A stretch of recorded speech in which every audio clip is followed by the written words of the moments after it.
आज हम लोग इस वीडियो में देखेंगे बादल को घिरते देखा है, जो एक कविता है जिसे लिखा है नागार्जुन जी ने, का प्रश्न अभ्यास।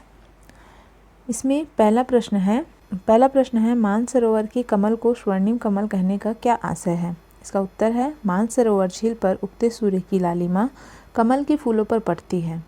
जो उगता हुआ सूरज है उसकी जो किरणें हैं, लाल किरणें होती है, वह कमल के फूलों पर पड़ती है। उस लालिमा से कमल का फूल पुष्प सुनहरा दिखाई देता है, इसलिए उसे स्वर्णिम कमल कहा है। प्रश्न दूसरा है बादल को घिरते देखा है कविता के प्रकृति चित्रण को अपने शब्दों में लिखिए। उत्तर है निर्मल पर्वत शिखर पर बादल घिरते हैं। बादल में स्थित वाष्प कण मोती जैसे ओस के समान कमल के फूलों पर गिरते हैं। वर्षा की उमस से प्रभावित पक्षी सरोवर के जल में कीड़े मकोड़े खोजते हैं। इसी सरोवर में हंस भी तैरते हैं। बसंत ऋतु में हवा मंद गति से बहती है। उगते सूर्य की किरणों से तालाब का कमल स्वर्णिम दिखाई देता है। रात भर अलग रहने वाले चकवा चकवी का सुबह क्रंदन बंद हो जाता है। वे शैवाल पर प्रणय क्रीड़ा करते हैं। दुर्गम घाटी में कस्तूरी मृग अपनी ही कस्तूरी की सुगंध से उन्मादित होकर दौड़ते हैं। कस्तूरी न दिखने पर वे चिढ़ जाते हैं। यहाँ प्रकृति भी बादलों के घिरने पर उन्मादित हो जाती है। तो यह था बादल को घिरते देखा है का प्राकृतिक चित्रण।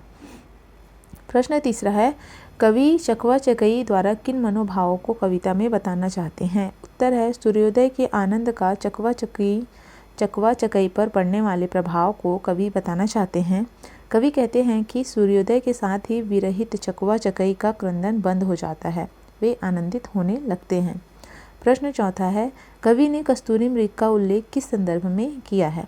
इसका उत्तर है कस्तूरी मृग अपनी नाभि की सुगंध से उन्मादित हो जाते हैं।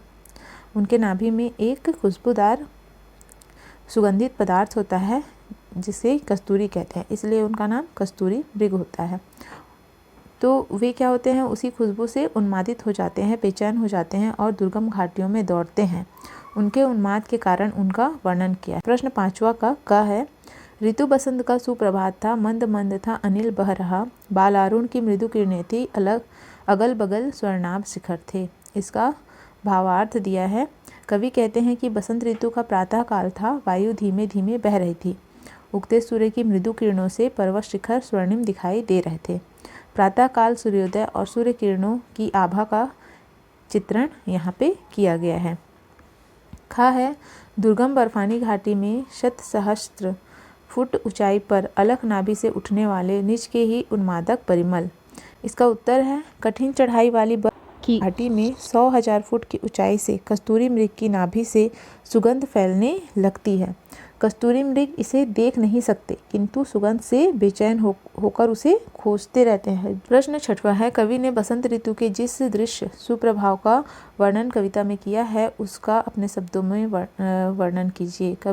उत्तर है कवि कहते हैं कि बसंत ऋतु में वायु मंद गति से प्रवाहित होती है। उगते सूर्य की किरणों से पर्वतों की चोटियां स्वर्णिम दिखाई देती है। एक दूसरे से अलग रहकर रात बिताने का अभिशाप प्राप्त चकवा चकवी प्रातः काल होते ही क्रंदन बंद करते हैं। सुबह होते ही सरोवर के पास शैवाल की हरी दरी पर वे प्रणय करने लगते हैं। सातवां प्रश्न है शैवालों को हरी दरी क्यों कहा गया है। इसका उत्तर है शैवाल धरती पर पास पास मुलायम ऐसे प्रतीत होते हैं जैसे मखमली हरी दरी बिछी हुई हो। शैवाल किसे कहते हैं, जो नदी तालाब के किनारे काई होती है वह मखमली दरी के जैसे दिखाई देती है, इसलिए यहाँ शैवालों को हरी दरी कहा है। अब है भाषा से प्रश्न एक है तुहीन शब्द का अर्थ क्या है। तो इसका उत्तर है ओस। प्रश्न दूसरा है बालारुण शब्द का सही अर्थ क्या है। इसका उत्तर है उगता सूरज। प्रश्न तीसरा है क्रंदन शब्द का सही अर्थ क्या है। इसका उत्तर है दुख भरा विलाप। प्रश्न चौथा है शब्द युग्म खोजकर अर्थ लिखिए। उत्तर है ये शब्द युग्म दिया हुआ है अजेय अज्ञेय तरुणी तरुणी, जो एक समान दिख रहा है शब्द, तो इनके अर्थ देखिए अलग अलग हैं। जैसे अजेय का जिसे जीता ना जा सके, अज्ञेय का होता है जिसे जान न सके अज्ञेय। तरुणी का अर्थ है नाव, तरुणी का अर्थ है स्त्री। प्रश्न पांचवा है उपसर्ग अलग कीजिए। जो शब्द दिए हुए हैं इनके हमें उपसर्ग अलग करके लिखना है मूल शब्द को।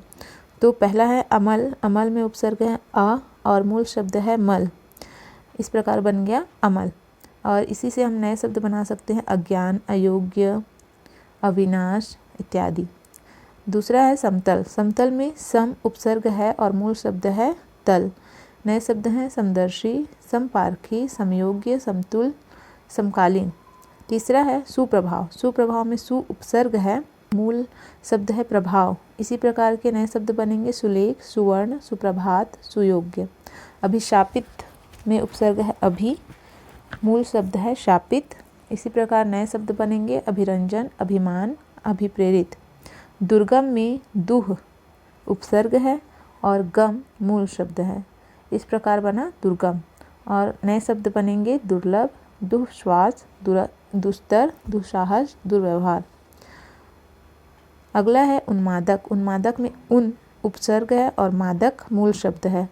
तो दोनों मिलकर बने उन्मादक। और नए शब्द बनेंगे उन्नत, उन्मुक्त, उन्नयन, उन्नति। तो यह था हमारा बादल को घिरते देखा है पाठ का, कविता का प्रश्न उत्तर।